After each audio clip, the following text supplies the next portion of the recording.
Oh, Super League, huh? That's what we're doing? Okay, well,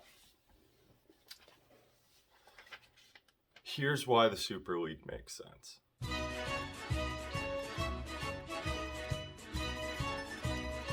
Now, before I start, I just want to explain the fact that this was not super well thought out. I haven't done hours and hours worth of research. These are my talking points. This is like a very flimsy argument for the most part. Well, it's well constructed, but flimsy in the state that I don't have the raw numbers in front of me. So if you want to pick anything at my argument, just don't pick at that. I can provide numbers later on, but this is a plea for the other side, a devil's advocate, if you will, because everywhere I look, everyone's completely against the Super League, and they're saying it's all about the money, this, and this. There's no plot to it, there's no reason behind it. This is an outrage, it's destroying the game, and you go farther on, farther on. And what I keep coming back to is the fact that these big teams that are going away, that are being lost, first of all got plastic fans. Like if you're looking at the main ones, Chelsea, if you're looking at the Liverpool's the strongest argument for one that has real fans. But like the Real Madrids, the Barcelonas, the Chelseas, the super teams, these aren't teams that have super strong fan bases rooted in the local area that really make a difference. Like if you're looking at the teams that benefit from this, I'd argue that taking the top six out of England, taking the big three out of La Liga, and then taking those three big teams out of Serie A, which is Juve, Inter Milan, and AC Milan, you're making these leagues more competitive. You're reintroducing that money isn't all that matters to the league. Because, yeah, you have teams like, let's say, West Ham and Everton that are the bigger teams in England if we get rid of these six teams. It's just, I think it would be far more competitive. The league structure would be more competitive. We wouldn't have Man City running away with it. We wouldn't have Man U somehow in second place because they can pay off refs to get 8 pens for Bruno Fernandes, which is fucking insane.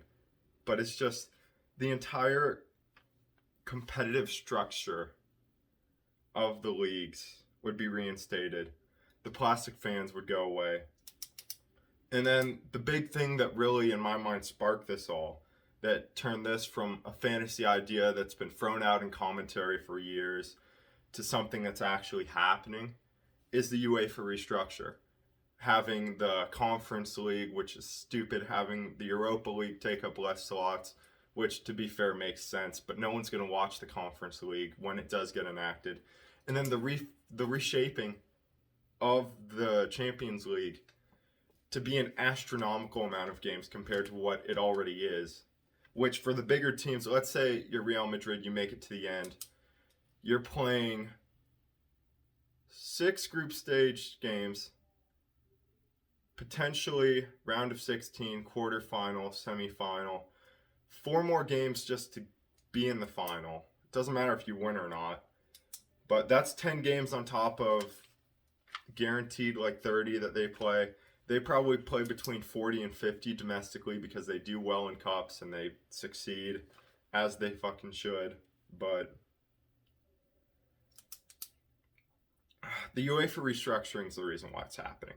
There's no silver lining to that. There's no going over it. And these teams that create the majority of the money that gets put into the UEFA pool, like those Champions League games, are not just being consumed by Europeans. The majority of that money, the TV money, you're getting a TV deal exclusively for each country. So India exclusively has their own deal. The African countries probably all negotiate their own deal. I'm assuming Europe, each country might have its own deal. Like I know England, Sky Sports and Bet control everything.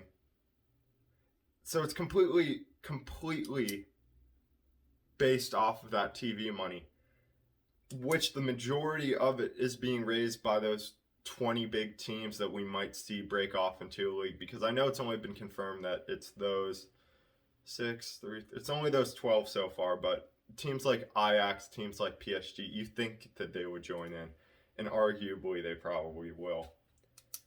So the main strengths of the argument against it: competitiveness, which it's then creating for other teams; the UEFA structure, which is god awful, no one's undermining that; and then the plastic fans. So from my perspective, an outsider that has nothing to do with England, that has nothing to do with the structure, I mean, I have some jerseys, but that doesn't make me qualified. It just seems like the big teams are trying to pull away, and probably the most capitalist thing that you could see. And all the little teams are going against them because, of course, they are. Because they're the teams that bring in the big TV deals. That's what bring in the foreign fans that want to pay so much money to be able to watch the game. So if you take that out of the Premier League TV rights aren't anywhere near as much, and then that affects every team. Even the Championship, that has an insane ripple effect on the Championship, because the Championship becomes less important, and then League One becomes less important, League Two, and then you go North-South, National League. It's all just, everything loses a level of money, and especially the further down the pyramid that you go, that's something that's very important. Like, that money really does trickle down and really does help all the teams lower down. Like Peterborough, a team that has benefited immensely off of the influx of money and being able to sell their young players to keep the club running. And that example can be shown many different situations. But I think the argument against it is very flawed, and mainly based off of emotion, because most of these people don't want to see their team go off, or they don't want to see the big teams that they're used to losing to go off and play in their own way, because that affects their own club. But from an outside standpoint, it doesn't necessarily add up. The reasons against it don't add up to the reasons for it. And for these big teams, like, they're basically the people's team anyways. Like, you can't necessarily associate them with the area that they're based in anymore. Like, Chelsea probably has far more supporters in Asia than it does in that region of London, in the Fulham Broadway area. And then Arsenal, I know people that follow Arsenal, I just don't know why. I'm not making an argument for them. Spurs, no clue how they got in. Man U, same thing as Chelsea. It's an international club. All over Asia, you'll see Man U jerseys. All over Africa, all over America. They're an international team. Man City, it's probably the same deal now. If a Bayern decided to join, like, they could join in, just same thing applies. So what we're seeing is that these internationally established teams are trying to move out of this system that benefits them negatively, because the entire system's built off of feeding off of the bigger teams. That's what FIFA's all about. And FIFA has openly been criticized for years upon years about how corrupt its system is. UEFA's the exact same way. And now everyone's coming at the defense of UEFA and saying, how could you do this? You can't leave. This is not right. You're destroying the history, blah, blah, blah, this, that. And the argument's completely based off of emotion. I haven't seen a lot of people saying that and discrediting that. Hopefully I formulated my argument well enough. This is probably going to be like a 2-minute video.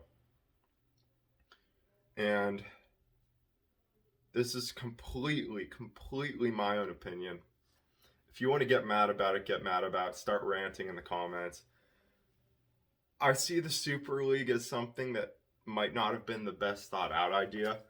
Like, on paper, it makes sense, but it's going to be a rough first or second year. And if the TV companies all side with the association they already have, it could be tricky. It's going to be interesting to see how many of the players and managers go along with it and join the teams off where they're going. Because we could see a situation where all of the players and managers just decide they don't want to deal with it, go on strike, and that's that. So it'll be interesting to see what pans out of this. I'm pretty sure this was announced 2 days ago at the time of writing, the time I'm recording this. So, still fresh. That's why I'm doing this, so I can be the devil's advocate, if you would. But, yeah. This is what we got. I'll edit it so it's a better argument, probably, but if you enjoyed this dialogue, I got a bunch of other content. It's not necessarily of this type. This is really a broadening of the horizons for me. And I wasn't really going to record this week at all, but I feel like this was an argument that deserved to be said and deserved to be out there. So I'm interested to see what you guys are going to have to say. I should be posting more soccer, football content in the near future. So welcome, I guess. But yeah, this is it. That's the argument. Hope you all have a wonderful day, afternoon, evening, whatever it may be. I'm gonna head out. So have a good one.